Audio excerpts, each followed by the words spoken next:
देखी भैया, हम विजय बेगाना राहुल रोगन के दो सखी के कहानी सुना रहल बानी। ओ एक सखी से क्या कहल बा सुनी छठ मैया के बारे में।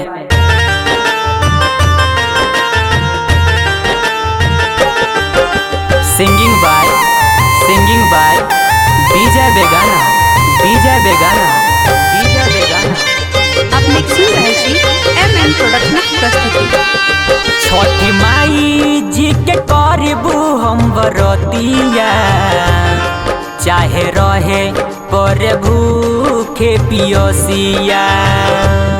छठी माई जी के करबू हम बरतिया, चाहे रहे पर भूखे पियोसिया।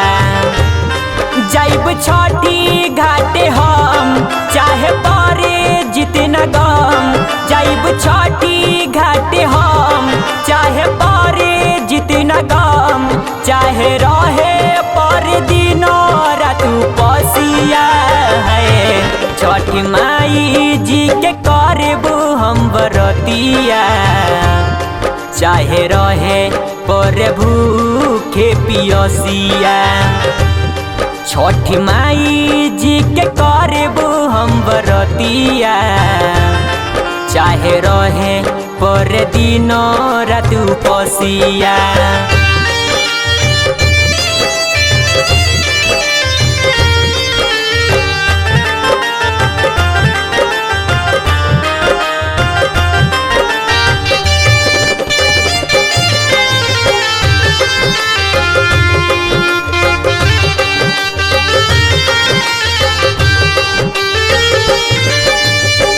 बहरा रे जतन से हम डलबा सजाइब। डलबा सजा के हम छठी घाट जाइब।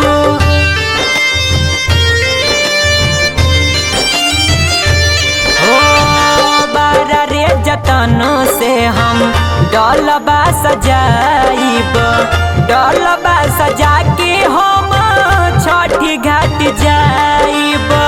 डलबा सजा के हम छठी घाट जाइब। लेके जाए हम मात है पदियरिया।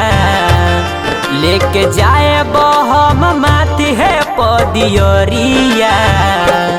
चाहे रहे पर भूखे पियोसिया। छठी माई जी के करबू हम बरतिया, चाहे रहे पर दिनों रात उपसिया।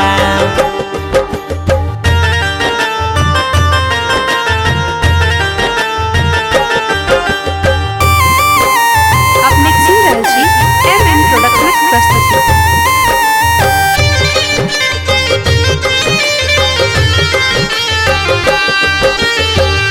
छठी मैया से हम मांग ललनमा।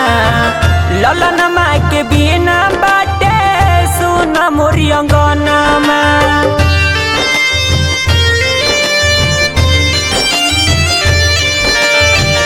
छठी मैया से हम मांग ललनमा।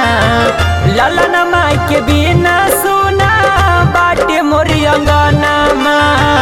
ललनमा के बिना सुना बाटे मोरी अंगनमा।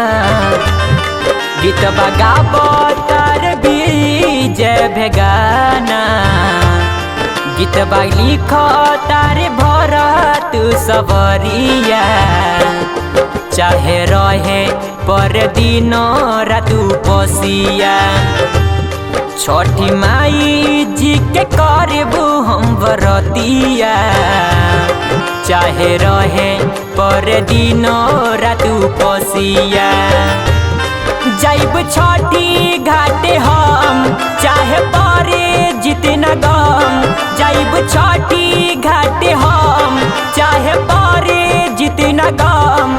चाहे रहे पर दिनों रात उपसिया है। छठी माई जी के करबू हम बरतिया, चाहे रहे पर भूखे पियोसिया। छठ माई जी के करबू हम बरतिया, चाहे रहे पर दिनो रात उपसिया। Recorded by MMP studio Madhubani.